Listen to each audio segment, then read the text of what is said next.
Bonjour à tous. Nous allons traiter aujourd'hui les barotraumatismes.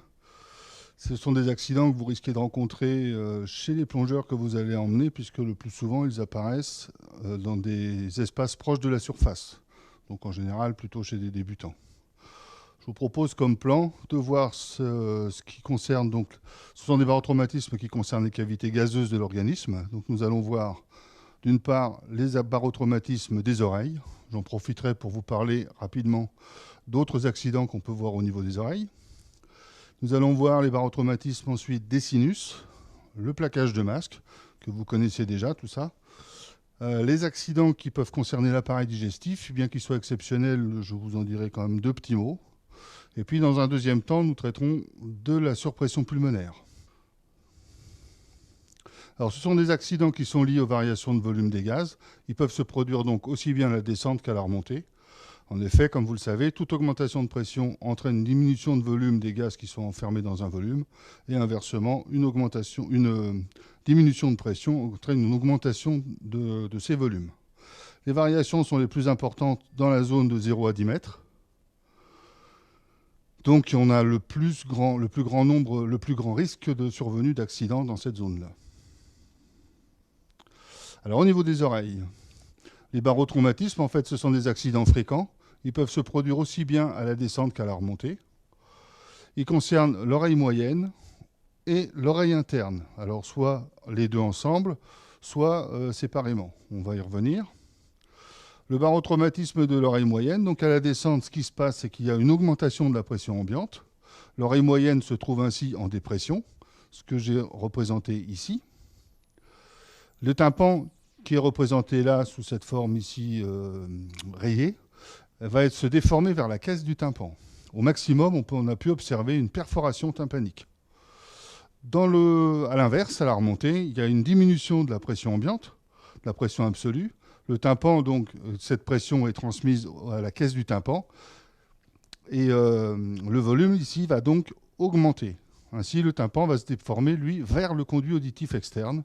Cet accident à la remontée, il est exceptionnel, puisque déjà, pour qu'il puisse survenir, il faudrait déjà être descendu. Donc en général, les facteurs favorisants ne sont pas apparus pendant la plongée, ils existaient déjà avant, et souvent c'est la descente qui pose un problème. Au niveau de l'oreille interne, ils sont donc beaucoup moins fréquents que les barotraumatismes de l'oreille moyenne. Par contre, le problème, c'est les séquelles qui peuvent entraîner au niveau de l'audition et des troubles de l'équilibre. Il peut y avoir plusieurs sortes de mécanismes pour ces barotraumatismes. Soit c'est un barotraumatisme de l'oreille moyenne qui est transmis par l'intermédiaire de la chaîne des osselets à l'oreille interne. L'étrier va aller se coincer dans la fenêtre ovale, ou alors il va donner un tel coup de piston dedans qu'il peut y avoir à ce moment-là un retentissement au niveau de la fenêtre ronde. Ou alors directement, il y a un accident de l'oreille interne, directement au niveau de la fenêtre ronde notamment. Ils surviennent surtout à la descente.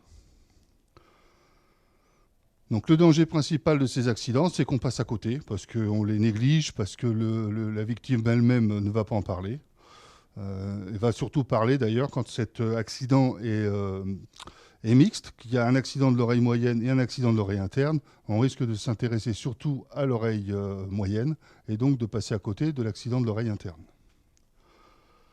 Les causes de ces accidents, souvent, en fait, c'est un forçage tubaire. C'est-à-dire que la descente est trop rapide. Et du coup, la trompe d'Eustache, on a du mal à faire passer l'air pour équilibrer la pression de part et d'autre de la membrane tympanique. Et donc, on force un petit peu. D'autre part, ça peut arriver de la même manière quand la trompe d'Eustache a une conformation qui ne permet pas une équilibration facile. Ou alors qu'on est enrhumé. Du coup, les plus exposés, ceux qui descendent rapidement, donc ce sont les apnéistes, ou les plongeurs très entraînés, les moniteurs, ça arrive, notamment quand ils font l'ascenseur, puisque de faire l'ascenseur, on l'avait vu quand on a traité de la physiologie de l'oreille, ça peut entraîner une congestion au niveau de la trompe d'Eustache. S'il y a une inflammation de la muqueuse dans cette trompe d'Eustache, en fait, ça risque d'obturer la trompe et donc de ne pas permettre l'équilibration de la membrane tympanique. Enfin, il y a des gens qui n'ont pas de chance. Ils ont une conformation de notre trompe d'Eustache qui ne leur permet pas une équilibration facile. On voit un autre type d'accident quand il y a une obstruction du conduit auditif externe. Donc c'est le conduit qui est ici, je vous rappelle, avant le tympan, en fait. Soit par un corps étranger, mais plus souvent maintenant par des cagoules de combinaison qui sont très bien ajustées, trop bien ajustées en fait, et qui viennent ici se coller juste à la sortie du conduit auditif externe.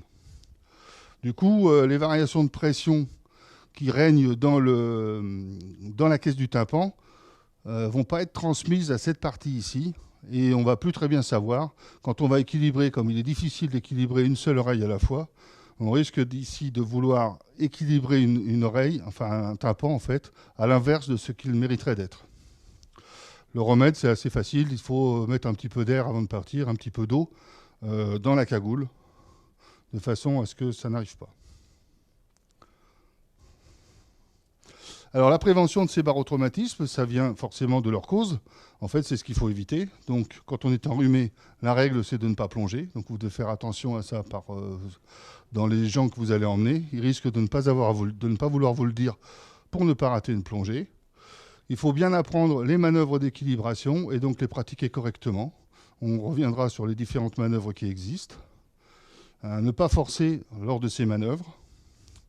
Et puis donc le mieux, c'est d'essayer d'utiliser la manœuvre la moins traumatisante possible et donc d'essayer la béance tubaire volontaire.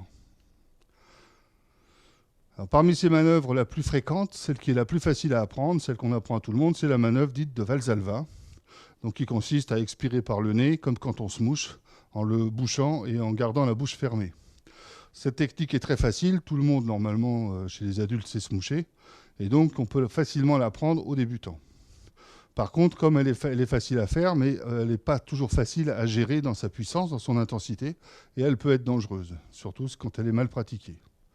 Et donc, pour bien la pratiquer, il faut essayer de la réaliser le plus doucement possible. Il vaut mieux en effet faire des manœuvres fréquentes et douces qu'une seule manœuvre bien intense de temps en temps. Et ce qui est absolument essentiel, c'est à ne jamais la pratiquer à la remontée. D'abord, ça ne sert à rien, puisque l'air va plutôt se dilater. Et donc, rajouter une quantité d'air dans la caisse du tympan, ça risque au contraire d'aggraver les choses. Et d'autre part, comme elle implique pour ce faire qu'on bloque le thorax, les muscles thoraciques, on risque d'entraîner une hyperpression au niveau alvéolaire. Et donc, un dégazage qui ne va pas être au mieux,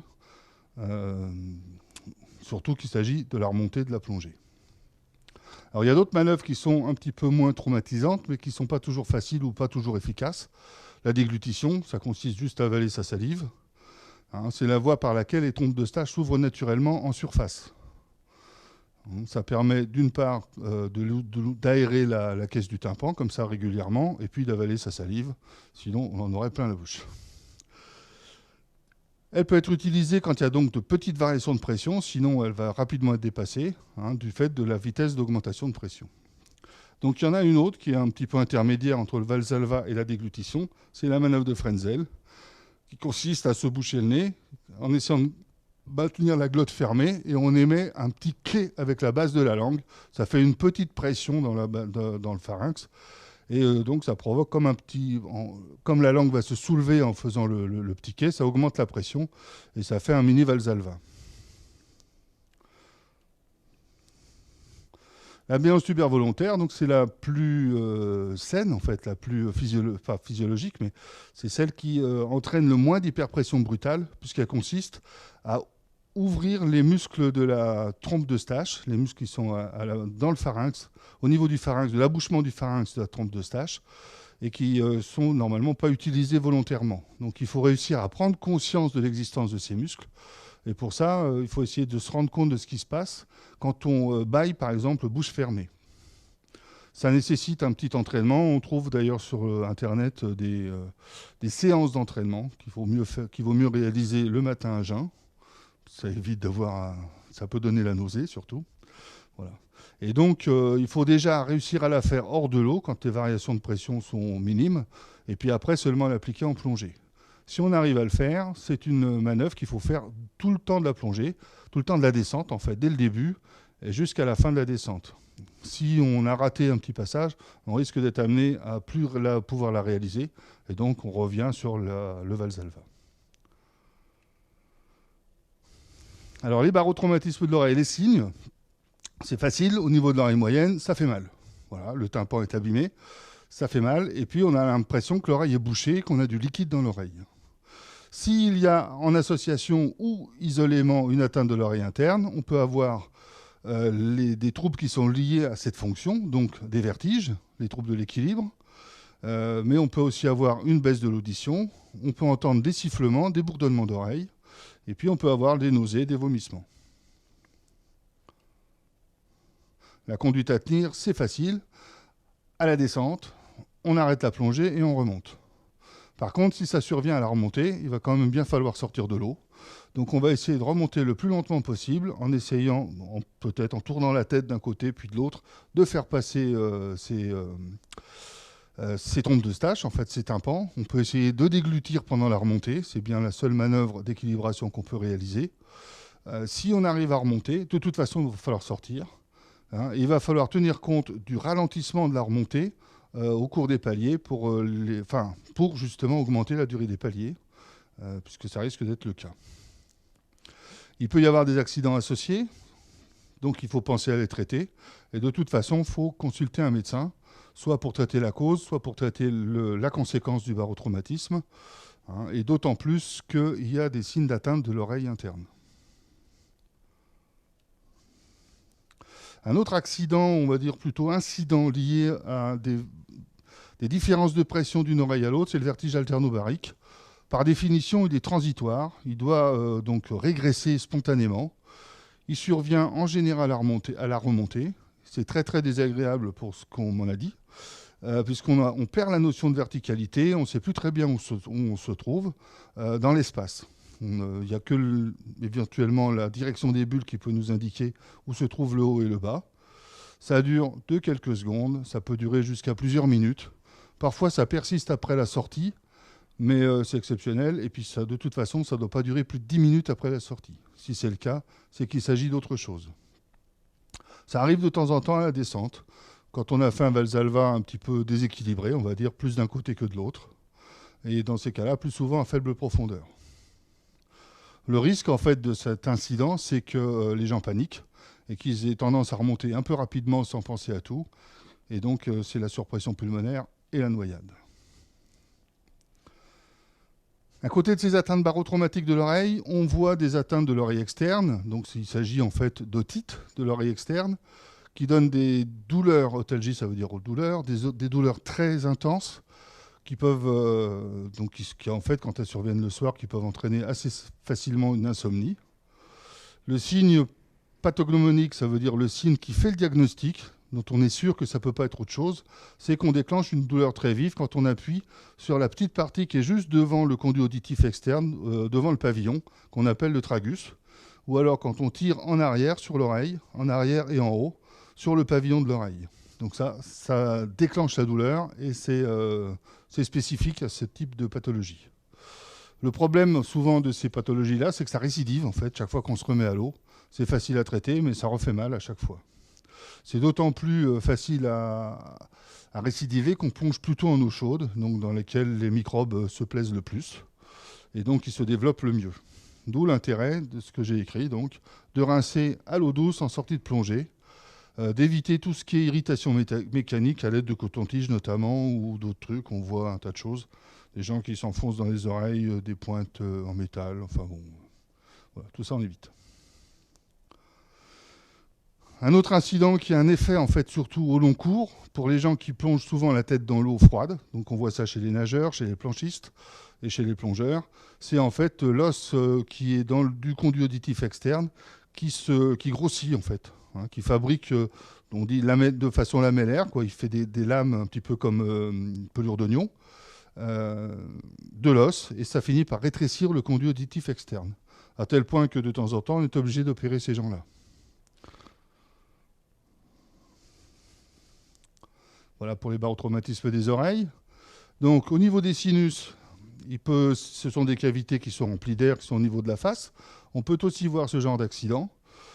Les sinus qui nous intéressent, ce sont donc les sinus frontaux, qui sont juste au-dessus des yeux, là, dans le front, et puis les sinus maxillaires, au niveau de la mâchoire supérieure, de part et d'autre des fosses nasales. Ils peuvent survenir à la descente comme à la remontée. Le mécanisme, c'est simple. C'est quand il y a, en fait, normalement, ces sinus, ces cavités, qui sont creusées dans la face, communiquent avec les fosses nasales par des tout petits tuyaux. Si ces petits canaux sont obstrués, que ce soit par un rhume, que ce soit par une congestion d'une autre raison, que ce soit par un polype, chez certains allergiques, en fait, donc ça va boucher et il n'y aura plus d'aération de ces cavités. Donc c'est ce que j'ai représenté ici. C'est-à-dire qu'à la descente, il y a une augmentation de la pression ambiante et il y a donc une diminution du volume gazeux contenu dans le sinus. Si l'ostium, le canal ici est bouché, en fait, on risque d'avoir un effet ventouse sur les muqueuses ici sinusiennes. Et comme ce sont des muqueuses qui sont très richement vascularisées, comme on a vu dans le cours sur les voies aériennes supérieures, il y a un arrachement de ces vaisseaux et ça peut saigner. Dans l'autre sens, à la remontée, c'est l'inverse.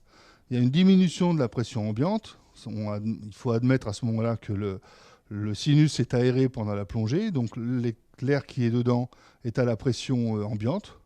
À la remontée, il va se dilater et il va au contraire là, écraser les mucus sur l'os, sur l'os qui est tout autour ici. Donc les symptômes, c'est comme pour l'oreille, ça fait très mal, dans des zones qui sont assez typiques, puisque c'est dans les zones sinusiennes, donc au-dessus des yeux, ou alors juste de la mâchoire supérieure, de part et d'autre des fosses nasales. Et ça peut simuler en fait des douleurs dentaires. La conduite à tenir, c'est facile. Si ça survient à la descente, comme pour l'oreille, on arrête la plongée, on remonte. Et là, il n'y a pas de souci. On va consulter un médecin pour qu'il vous traite. Si ça survient à la remontée, comme pour l'oreille, il va falloir de toute façon remonter. Donc on peut essayer de faire passer les sinus, on va dire. Il n'y a pas de manœuvre d'équilibration, mais en tournant la tête d'un côté ou de l'autre, on peut réussir parfois à faire en sorte que le conduit se débouche. De toute façon, comme pour les oreilles, il faut sortir de l'eau. À un moment, on risque de manquer d'air. Et si la remontée a été un petit peu trop longue, il va falloir en tenir compte pour le calcul des paliers. Si la douleur est très intense, elle peut être syncopale. Donc c'est une syncope, il faut traiter les conséquences. Voilà. Un autre accident qui survient plutôt chez le débutant, mais moi j'en ai déjà vu chez des gens qui préparent le niveau 4, et qui survient à la descente, lui par contre il ne peut pas survenir à la remontée, c'est le plaquage de masque. Typiquement, à la descente, le volume d'air qui est emprisonné ici dans le masque va diminuer de volume, et ça va réaliser en fait jusqu'à la limite d'élasticité de la jupe. Et quand on est arrivé là, en fait, ça va entraîner un effet ventouse sur tous les tissus qui sont compris, des tissus donc cutanés qui sont compris dans le masque. Et ça va donc entraîner en fait des hématomes. Donc c'est ce qu'on voit avec les traces rouges qu'on a sur la peau autour des yeux, les hématomes sur le visage, et puis surtout des petits vaisseaux qui ont éclaté dans les yeux. Alors c'est pas très grave en fait, hein, en règle générale, mais ça peut être impressionnant. Et puis il peut y avoir des saignements de nez. Le seul traitement, en fait, c'est assez simple. Il faut comprimer la narine qui saigne suffisamment longtemps. Hein, ça peut durer jusqu'à un quart d'heure. Si ça persiste, par contre, il va falloir consulter un médecin.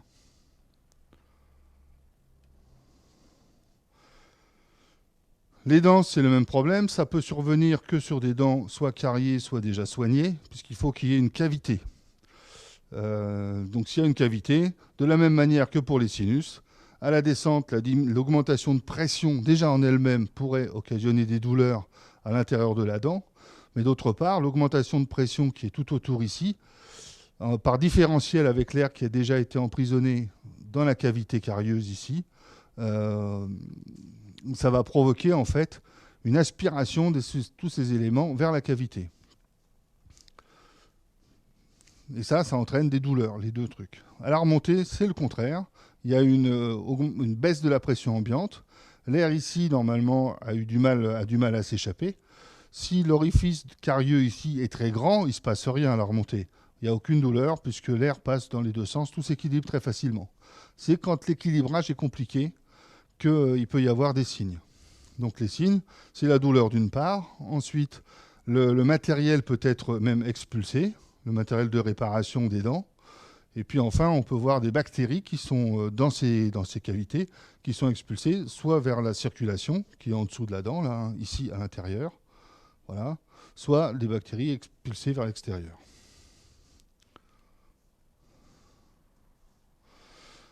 Les symptômes, c'est les douleurs. Sur les dents, il n'y a rien d'autre, en fait. Donc, comme pour les oreilles, comme pour les sinus, quand ça survient à la descente, on arrête la plongée. Quand ça survient à la remontée, on essaie de remonter plus lentement. De toute façon, là aussi, il va falloir sortir de l'eau. Et il est conseillé d'aller consulter son dentiste au moins une fois par an. Alors, on voit dans la littérature des accidents qui surviennent sur le plan digestif. Il y en a un qu'on appelait la colique des scaphandriers, qui est rare, puisqu'en fait, il faut quand même, pour qu'il arrive, qu'on reste longtemps dans l'eau, de façon à ce que le tube digestif fabrique des gaz. Et c'est à la remontée que ces gaz, en se dilatant, peuvent occasionner des douleurs. Alors, on peut le voir peut-être plus maintenant avec les recycleurs, parce que les gens peuvent rester beaucoup plus longtemps. Enfin, on a vu au moins un cas de dilacération et de rupture gastrique. Donc des gens qui avaient des gaz dans l'estomac. À la remontée, ça s'est dilaté. Ils ont dû avaler beaucoup d'air pendant la plongée. Ça s'est vu une fois, donc ça existe. Maintenant, c'est quand même exceptionnel.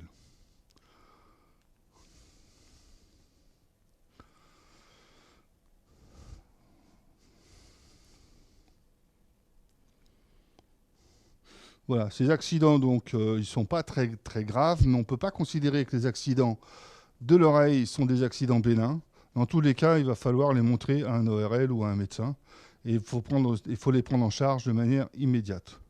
Vous aurez souvent vous-même à insister pour que les gens que vous voyez qui sont touchés par ce type d'accident aillent consulter quelqu'un. La plupart du temps, les gens ont tendance à ne pas à négliger ce qui peut leur arriver.